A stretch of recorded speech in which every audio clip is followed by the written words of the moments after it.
श्री विष्णु पुराण द्वितीय अंश दूसरा अध्याय भूगोल का विवरण। श्री मैत्रेय जी बोले, हे ब्राह्मण, आपने मुझसे स्वयंभू मनु के वंश का वर्णन किया। अब मैं आपके मुखारविंद से संपूर्ण पृथ्वी मंडल का विवरण सुनना चाहता हूँ। हे मुने, जितने भी सागर, द्वीप, वर्ष, पर्वत, वन, नदियाँ और देवता आदि की पुरियाँ हैं, उन सबका जितना जितना परिमाण है, जो आधार है, जो उपादान कारण है और जैसा आकार है, वह सब आप यथावत वर्णन कीजिए। श्री पराशर बोले, हे मैत्रेय, सुनो, मैं इन सब बातों का संक्षेप से वर्णन करता हूँ। इनका विस्तार पूर्वक वर्णन तो 100 वर्ष में भी नहीं हो सकता। हे द्विज, जम्बू, पलक्ष, शालमल, कुश, क्रौंच, शाक और 7वां पुष्कर, ये सातों द्वीप चारों ओर से खारे पानी, इक्षु रस, मदिरा, घृत, दधि, दुग्ध और मीठे जल के साथ समुद्रों से घिरे हुए हैं। हे मैत्रेय, जम्बू द्वीप इन सबके मध्य में स्थित है और उसके बीचों बीच सुवर्ण में सुमेरु पर्वत है। इसकी ऊंचाई 84,000 योजन है और नीचे की ओर यह 16,000 योजन पृथ्वी में घुसा हुआ है। इसका विस्तार ऊपरी भाग में 32,000 योजन है तथा नीचे तलहटी में केवल 16,000 योजन है। इस प्रकार यह पर्वत इस पृथ्वी रूप कमल की कर्णिका कोश के समान है। इसके दक्षिण में हिमवान, हेमकूट और निषद तथा उत्तर में नील, श्वेत और श्रृंगी नामक वर्ष पर्वत है, जो भिन्न भिन्न वर्षों का विभाग करते हैं।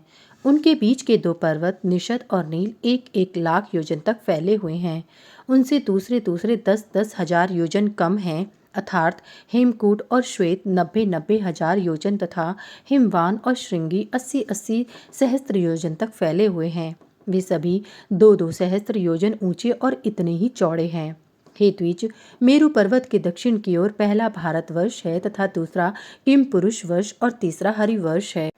उत्तर की ओर प्रथम रम्यक, फिर हिरण्मय और तदंतर उत्तर कुरुवर्ष है, जो द्वीप मंडल की सीमा पर होने के कारण भारतवर्ष के समान धनुषाकार है।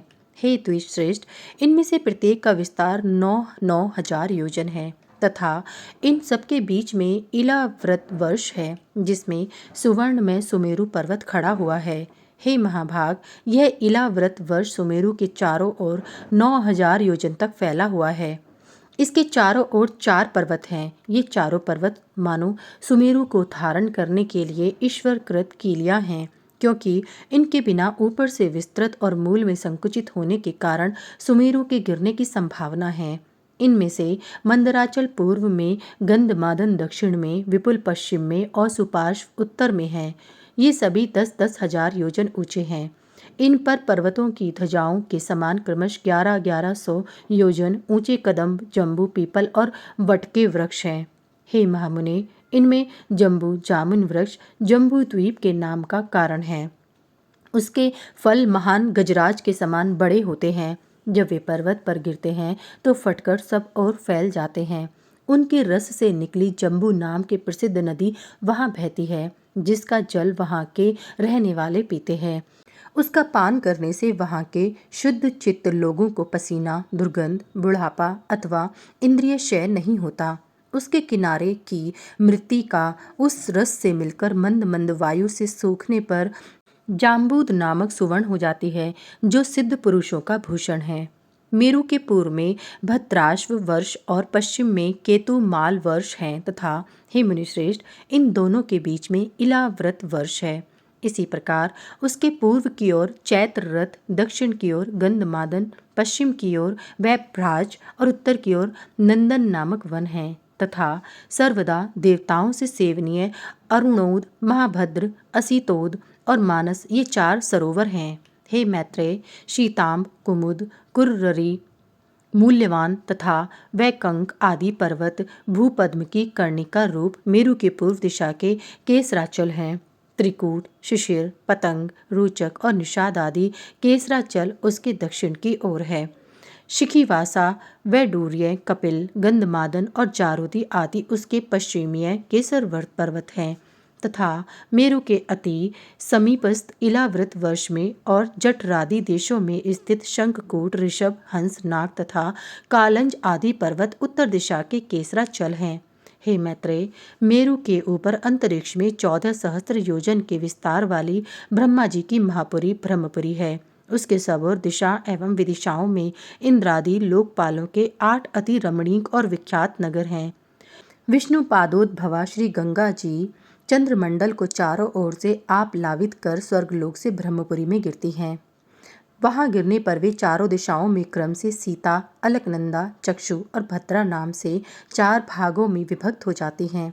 उनमें से सीता पूर्व की ओर आकाश मार्ग से एक पर्वत से दूसरे पर्वत पर जाती हुई अंत में पूर्व स्थित भद्राश्व वर्ष को पार कर समुद्र में मिल जाती हैं। इसी प्रकार हे महामुनि, अलकनंदा दक्षिण दिशा की ओर भारतवर्ष में आती है और 7 भागों में विभक्त होकर समुद्र में मिल जाती है। चक्षु पश्चिम दिशा के समस्त पर्वतों को पार कर केतुमाल नामक वर्ष में बहती हुई अंत में सागर में जा गिरती है। तथा हे महामुनि, भद्रा उत्तर के पर्वतों और उत्तर कुरुवर्ष को पार करती हुई उत्तरीय समुद्र में मिल जाती है। माल्यवान और गंधमादन पर्वत उत्तर तथा दक्षिण की ओर नीलाचल और निषद पर्वत तक फैले हुए हैं। उन दोनों के बीच में कर्णिकार मेरु पर्वत स्थित है। हे मैत्रेयी, मर्यादा पर्वतों के बहिर्भाग में स्थित भारत, केतुमाल, भद्राश्व और कुरुवर्ष इस लोक पद्म के पत्तों के समान हैं। जठर और देवकूट ये दोनों मर्यादा पर्वत हैं, जो उत्तर और दक्षिण की ओर नील तथा निषद पर्वत तक फैले हुए हैं। पूर्व और पश्चिम की ओर फैले हुए गंधमादन और कैलाश ये 2 पर्वत जिनका विस्तार 80 योजन है, समुद्र के भीतर स्थित हैं। पूर्व के समान मेरु की पश्चिम ओर भी निषद और पारियात्र नामक 2 मर्यादा पर्वत स्थित हैं। उत्तर की ओर त्रिशृंग और चारुदी नामक वर्ष पर्वत हैं। ये दोनों पूर्व और पश्चिम की ओर समुद्र के गर्भ में स्थित हैं। इस प्रकार हे मुनिवर, तुमसे जठर आदि मर्यादा पर्वतों का वर्णन किया, जिनमें से 2 मेरु की चारों दिशाओं में स्थित हैं।